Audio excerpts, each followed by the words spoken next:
Hi mga kragrag! Welcome back to my vlog. Isang mainit na umaga sa inyong lahat mula dito sa Lasak City. Ngayon ko lang na-check yung YouTube channel ko mga kragrag ba. Nakaabot na pala ako ng 32,000 subscribers. Sa sobrang busy ni Kuragan, hindi ko na malaya na naabot ko na pala itong 32,000 subscribers mula sa mga bagul-bagul, atay batikulon, ngala-ngala, kasing-kasing, apdo, daghang kayong salamat sa inyong suporta sa pagsubaybay dito sa YouTube channel ko, sa mga pa-chika, mga pa-intriga, mga pa-iskandalo, sa mga latest ganap sa mundo na beauty pageant. Kahit minsan late si Kuragan kasi akong signal uy makabuang biya po ni signal sa Lasak City. Pero humahabol talaga ako para sa pangkabuhayan showcase. Yun mga karag-karag, nako napadaan ako sa mga beauty pageant pages na kung saan nataplak din sa ako ang dagway sa akong dalunggan ang pa-interview na to sa apat na kandidata sa Miss Universe Philippines 2024. So unsay mo haday? May ansa man gwapa kay ni siya pud 1.5 nga Coke or Royal Coke.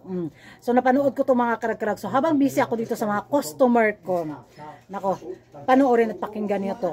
Credit lang to sa owner ng video na to at sa nag-interview. Hihiramin ko lang yung ano niya, yung pa-video niya kasi ang galing niyang magtanong ng sagot makakarag-karag. Watch this. What universe would you choose? A universe that full of knowledge but unused, or a universe that full of knowledge but abused? That's quite tough because both are a little bit on the negative side, but I guess if I really have to choose, I choose knowledge that is abused. I do think that there is no limit to knowledge. True. And as long as we are continuing to pursue knowledge, I think there would be use to it, even though to some people it may be abusive, it may be going beyond the limits, but who puts a limit on knowledge? Us people, just us people. Wala na. Grabe! Ito talaga yung literal beauty and brains. Diyos ko, grabe. So last question natin is, if life is short, why do we do so many things we don't like? And why we like so many things we don't do? May sagot ka na agahan? Hindi ko pa na-repeat yung second question ko. I think that that's the funny thing about people. We are all complex and complicated, and I think we're all just trying to figure it out. We're all living life for the first time. No one knows what's happening in this world, even the old ones. They're all just trying to figure it out and wing it out also. So I do think that we should give it to us humans to forgive ourselves when we don't do things that we actually like to do, because sometimes we get caught up in all the things that society dictates us to do or the things that we think are important, but at the end of the day, the things that are important to us are love, community, and belonging. So I do think those are the things that we should focus on. Grabe naman to. So thank you so much. Thank you Pwede so ako mag-hug kasi Of pag course, mag-Miss Universe ka na, of baka hindi na ako makahag. What universe would you choose? A universe that full of knowledge pero unused, or a universe that full of knowledge pero abused? So when I hear you say knowledge that's being abused, the first thing that comes to mind is that it's being used for abused for evil, like evil doing. Ayoko ganon. So I would rather knowledge go to waste and be unused rather than people use their knowledge for evil. Okay, tama din naman. I have another question for you. So dalawang question natin. So if life is short, why do we do so many things we don't like? And why do we like so many things but we don't do? So I think for the second part, I think the reason why we don't do some of the things that we love to do or we would like to do is because of fear. I think that holds us back quite a lot. And then the reason why we do so many things that we don't like to do is because humans are naturally creatures of habit. True. And it's so hard to change our habits, diba? You really have to be intentional about it to sort of recreate who you are. So ayun, that's what Ang I think. galing! My God! Thank you so much, If you will be given a chance to choose a universe, so what universe would you choose? A universe that full of knowledge but unused, or a universe that full of knowledge but abused? Okay.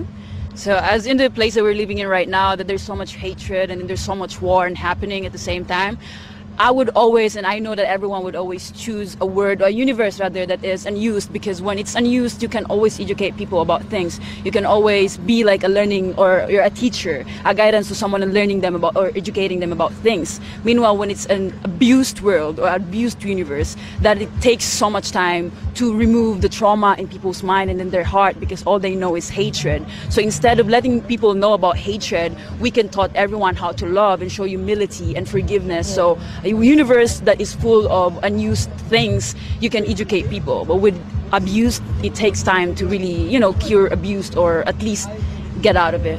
Oh, ang galing! Okay, so next question natin is, if life is short, why do we do so many things we don't like? And why do we like so many things we don't do?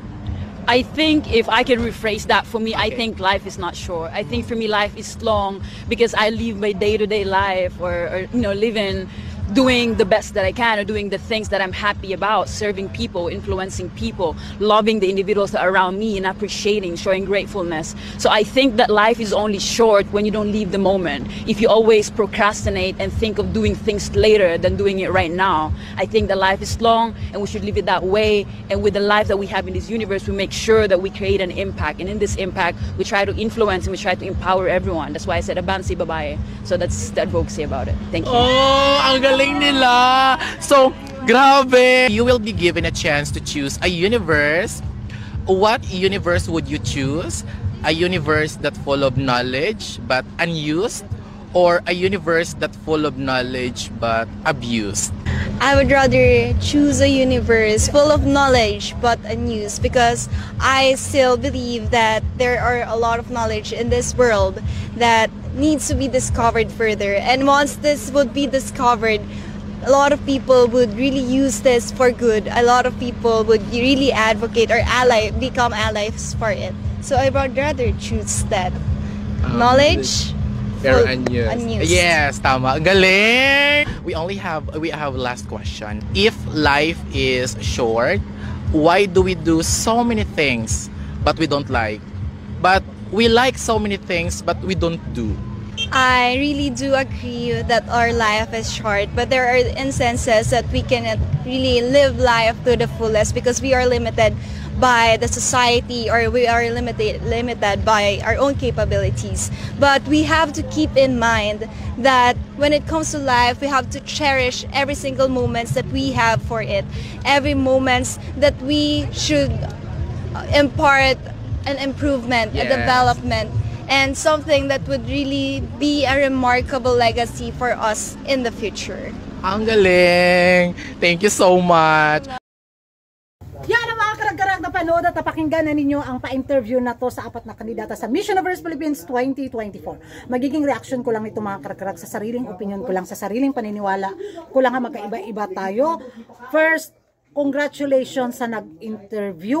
Ang galing niya kasi pare-pareho yung tanong na binato niya sa mga kandidata. So balansi talaga natin kung sino yung kandidatang magaling sa kudalan at kung sino yung kandidatang maganda yung naging sagot niya sa tanong na to. So excited ako mga karag-karag kasi excited ako sa final kung sino yung kandidatang pala rin talaga na makaabot sa top 5 at doon na maglalaban sa kudaan portion, di ba? So para familiar sa akin yung nag-interview mga karag-karag. Parang napanood ko yung mga funny videos niya noon. Siya ba yung teacher sa Thailand, di ba? Na talagang real talk, kung real talk siya sa kanya mga pa-video noon mga karag-karag na napanood ko. So, nung makita ko, hala, sikat to sikat talaga to na vlogger din sa sa Facebook. So, nung makita ko mga karag-karag na siya yung nag-interview nako, eto magaling to. Kaya, yun nga, tama nga si Kuragahan, ang galing niya. So, unsa man mo ha? Gwapo kay ni siya mga karag-karag na pagkabata. Buluyagon lang. Balingag lang jud kaayo ni siya. Diri ato bang daw kinlio kay ibaligya ta ka diri sa market. Dali. Diri base sa mga sagot ng mga kandidata, nag-improve na talaga si Atisa Manalo, no? The way siya mag-deliver sa kanyang sagot ba. Gusto ko talaga yung naging sagot niya na there is no limit to knowledge. Oh, yun. At kay naman kay Victoria Vincent Velasquez, kay VVV lang, maiksi lang pero punto-punterya din, di ba? Alexi Brooks, mga karag-karag, alam naman natin talaga pagdating sa kudaan is wapak na wapak talaga din ang bunganga ni Alexi Brooks. So, sana sa finals, baka ano ba, nabahala ko baka maabutan bitaw sa ting-ting bagting si Alexi Brooks sa kanyang maging sagot kung sakaling makapasok siya sa top 5 bitaw. Sana ma-practice ni Alexi Brooks yung maiksi lang pero boom. Diba? Yung ganon. Pero in fairness naman talaga, na-stress yung utak ko sa naging sagot ni Alexi Brooks. Pagka-bright good, eh. Baguio, nako, andun na. Si Baguio lumalaban din. Kahit sabihin natin, more practice pa sa kanyang communication skills, makikita talaga, magpursige talaga siya na makapumpak siya sa kanang kwan ba. Sagot bitaw na punto-punterial good.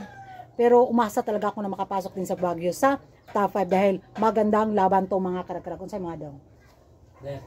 Pila ka bo? 5. So yun lang yung magiging komento at reaction ko mga karag-karag. Ewan ko sa inyo kung sino sa mga kandidatang to sa tingin nyo ang nag-stand out sa pa-interview na to.